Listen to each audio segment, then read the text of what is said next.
Hello बच्चों, तो चलिए इस प्रश्न को पढ़ते हैं। कोण ए पर समकोण त्रिभुज एबीसी की भुजा एसी को व्यास मानकर एक अर्धवृत्त खींचा जाता है। यदि एक जीवा बिंदु तथा त्रिभुज के कर्ण एवं अर्धवृत्त के प्रतिच्छेद बिंदु को जोड़ती है तो भुजा एसी की लंबाई है। तो यहाँ पर देखो, हमें चारों विकल्पों में से सही विकल्प का चयन करना है।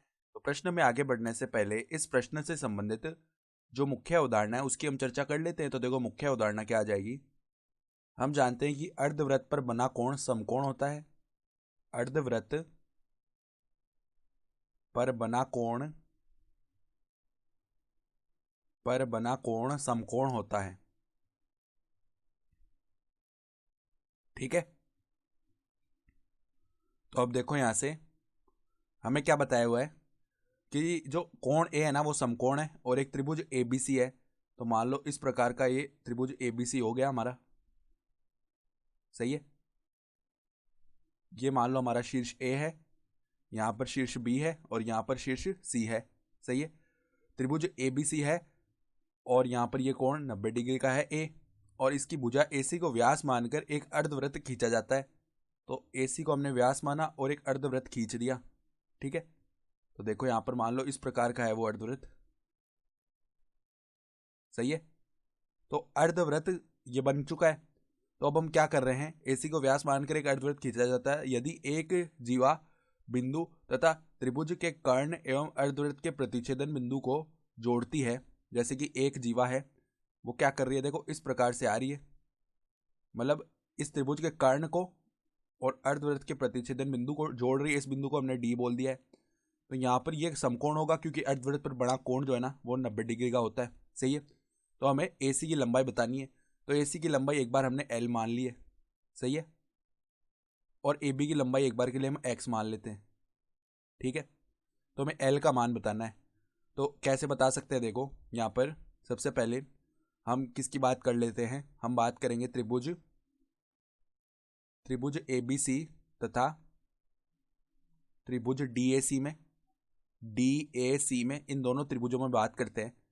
तो देखो यहाँ पर दोनों ही त्रिभुजों में ये जो कोण कोण आ रहा है सी, ये तो दोनों में उभयनिष्ठ कोण है। कोण सी बराबर में कोण सी, ये क्या है, उभयनिष्ठ कोण।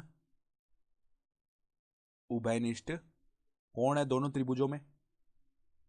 और यहां पर देखो, हम देख पा रहे हैं कि कोण बी ए सी बराबर में क्या है, कोण ए डी सी, और ये किसके बराबर है, 90 डिग्री के बराबर है। ठीक है, तो दो कोण बराबर आ रहे हैं दोनों त्रिभुजों में, तो हम क्या बोल सकते हैं, ए समरूपता से, यानी कोण कोण समरूपता से हम क्या बोल सकते हैं, ए समरूपता से हम बोल पाते हैं कि त्रिभुज एबीसी जो है ना वो समरूप हो जाएगा किसके, त्रिभुज डीएसी के। तो अगर समरूप है तो इनकी संगत भुजाओं के अनुपात बराबर होंगे, यानी कि ए बी बट्टा में क्या आएगा, ए बी बट्टा में ए डी, ये किसके बराबर होगा हमारे पास, ये बराबर होगा बी सी बट्टा में ए सी, बी सी बट्टा में ए सी, और ये बराबर होगा किसके बराबर, ए सी बट्टा में डी सी के बराबर।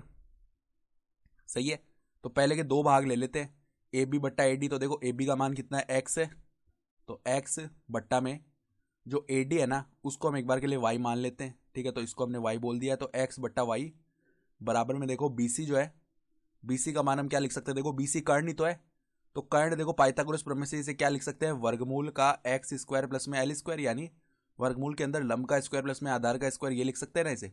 तो वर्गमूल एक्स स्क्वायर प्लस में एल स्क्वायर बट्टा में देखो जो ए सी है ना उसका मान हमने एल माना है। तो अब देखो इसको थोड़ा हम आगे सरल कर लेते हैं वज्र गुणा करके। तो यहाँ पे देखो एक्स एल बराबर में क्या आएगा, वाई वर्गमूल में एक्स स्क्वायर प्लस में एल स्क्वायर। तो अब दोनों तरफ वर्ग कर लेंगे, यानी एक्स स्क्वायर एल स्क्वायर बराबर क्या आएगा, वाई स्क्वायर, यहाँ पे वर्गमूल हट जाएगा तो एक्स स्क्वायर प्लस में एल स्क्वायर। तो अब एल स्क्वायर के पदों को एक तरफ लेते हैं, तो एक्स स्क्वायर एल स्क्वायर बराबर में पहले अलग अलग कर लेते हैं पदों को, तो X square Y square plus में एल स्क्वायर वाई स्क्वायर। तो अब एल स्क्वायर को अगर मैंने उभयनिष्ठ निकाल लिया तो यहाँ पर X square minus Y square बचेगा बराबर में एक्स स्क्वायर वाई स्क्वायर। तो अगर एल स्क्वायर का मान बताना है तो वो किसके बराबर आएगा, एक्स स्क्वायर वाई स्क्वायर बट्टा में X square minus Y square. अब अगर हमें एल का मान बताना है तो वो क्या आएगा, देखो वर्गमूल लग जाएगा, तो यहाँ पर एक्स वाई बाहर आ जाएगा और नीचे देखो वर्गमूल का X square minus Y square. अब ध्यान से देखो, जो हमारे पास एल है वो हमने किससे बोला था, एल हमने ए सी को बोला था, तो ए सी का मान क्या आ गया, देखो यहाँ पर एक्स हमने किसको बोला था, एक्स हमने ए बी को बोला था, तो ए बी गुणा में देखो जो वाई है वो हमने किसे बोला था, ए डी को बोला था, तो ए बी गुणा में ए डी बट्टा में देखो ए बी का स्क्वायर माइनस में ए डी का स्क्वायर, ये बन चुका है। ठीक है, तो अगर हम विकल्प देखें ना तो हमारा विकल्प डी जो है वो सही विकल्प आ रहा है। सही है, तो आशा करता हूँ कि आपको ये प्रश्न समझ में आया होगा। धन्यवाद।